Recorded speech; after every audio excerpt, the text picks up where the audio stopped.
ಈ ಸಂಭೋಗ ವಿಧಾನವನ್ನು ಕೇಳಿದರೆ ನೀವು ಅಂದುಕೊಳ್ಳಬಹುದು, ಹೀಗೂ ಸಂಭೋಗ ಮಾಡ್ತಾರಾ?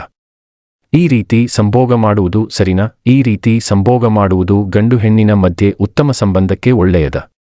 ಇವತ್ತಿನ ಈ ವಿಡಿಯೋದಲ್ಲಿ ರಫ್ ಸಂಭೋಗದ ಬಗ್ಗೆ ನೋಡೋಣ ಸ್ನೇಹಿತರೆ. ನಮ್ಮ ಮಾಹಿತಿ ಇಷ್ಟವಾದರೆ ವಿಡಿಯೋಗೆ ಒಂದು ಲೈಕ್ ಕೊಡಿ, ಜೊತೆಗೆ ಹೊಸಬರು ಯಾರಾದರೂ ನೋಡ್ತಾ ಇದ್ದರೆ ಚಾನೆಲ್ ಅನ್ನು ಸಬ್ಸ್ಕ್ರೈಬ್ ಮಾಡೋಕೆ ಮರೆಯದಿರಿ. ರಫ್ ಸಂಭೋಗ ಅನ್ನೋದು ಒಂದು ಸಂಭೋಗ ಮಾಡುವ ವಿಧಾನ ಅಥವಾ ಒಂದು ವರ್ಗ ಅನ್ನಬಹುದು. ಹೆಚ್ಚಾಗಿ ಈ ರೀತಿಯ ಸಂಭೋಗ ವಿಧಾನ ನೀವು ನೀಲಿ ಚಿತ್ರಗಳಲ್ಲಿ ನೋಡಿರಬಹುದು. ಕೆಲವೊಂದು ಗಂಡಸರಿಗೆ ಈ ರೀತಿ ಸಂಭೋಗ ಮಾಡುವುದು ತುಂಬಾ ಇಷ್ಟ ಆಗುತ್ತೆ. ಈ ರೀತಿ ಸಂಭೋಗ ಮಾಡುವಾಗ ಹೆಣ್ಣಿನ ಮುಖದಲ್ಲಿ ಆಗುವ ಬದಲಾವಣೆ ನೋಡಿ ಇನ್ನಷ್ಟು ರುಚಿಗೆದ್ದು ಸಂಭೋಗ ಮಾಡುತ್ತಾರೆ. ಹಾಗಾದರೆ ರಫ್ ಸಂಭೋಗ ಎಂದರೆ ಏನು? ಶಿಶ್ನವನ್ನು ಯೋನಿಯೊಳಗೆ ಅಥವಾ ಗುದದ್ವಾರದಲ್ಲಿ ಹಾಕಿ ಒಂದೇ ಸಮನೆ ಸಂಭೋಗ ಮಾಡುವುದು.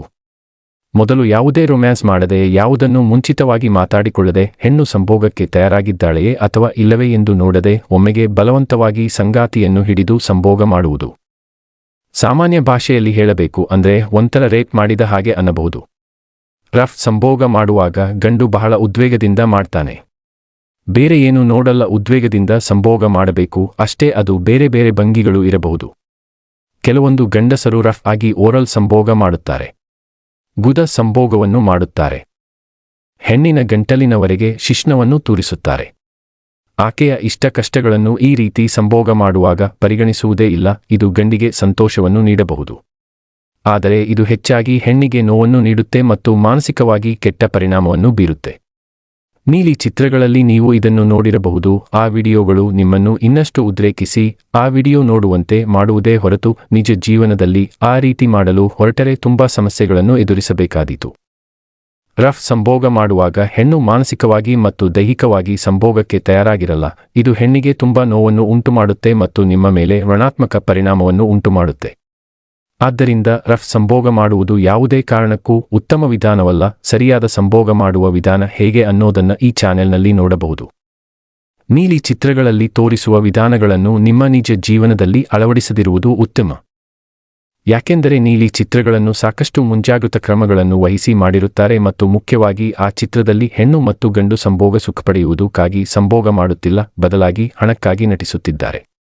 ಅಷ್ಟೇ, ಹೆಣ್ಣಿನ ಅನುಮತಿ ಇಲ್ಲದೆ ದೇಹದ ಯಾವುದೇ ಭಾಗವನ್ನು ಮುಟ್ಟುವುದು ಮತ್ತು ಸಂಭೋಗ ಭಂಗಿಗಳನ್ನು ಮಾಡುವುದು ಅತ್ಯಾಚಾರಕ್ಕೆ ಸಮವಾಗಿರುತ್ತದೆ.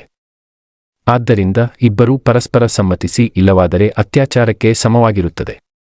ಆದ್ದರಿಂದ ಇಬ್ಬರೂ ಪರಸ್ಪರ ಸಮ್ಮತಿಸಿ ಯಾವುದೇ ಸೆಕ್ಸ್ ಭಂಗಿಗಳಲ್ಲಿ ತೊಡಗಿಸಿಕೊಳ್ಳಿ.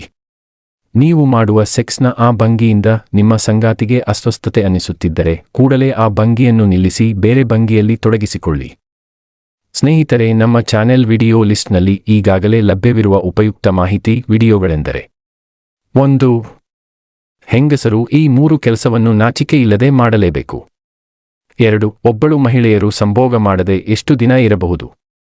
3. ನಿಮ್ಮ ಸಂಗಾತಿಯನ್ನು ಸೆಕ್ಸ್ನಲ್ಲಿ ತೃಪ್ತಿಪಡಿಸುವುದು ಹೇಗೆ. 4. ಈ ರೀತಿ ಮಾಡಿದರೆ ನಿಮ್ಮ ಸಂಗಾತಿಗೆ 10 ಪಟ್ಟು ಸುಖ ಸಿಗೋದು ಗ್ಯಾರಂಟಿ.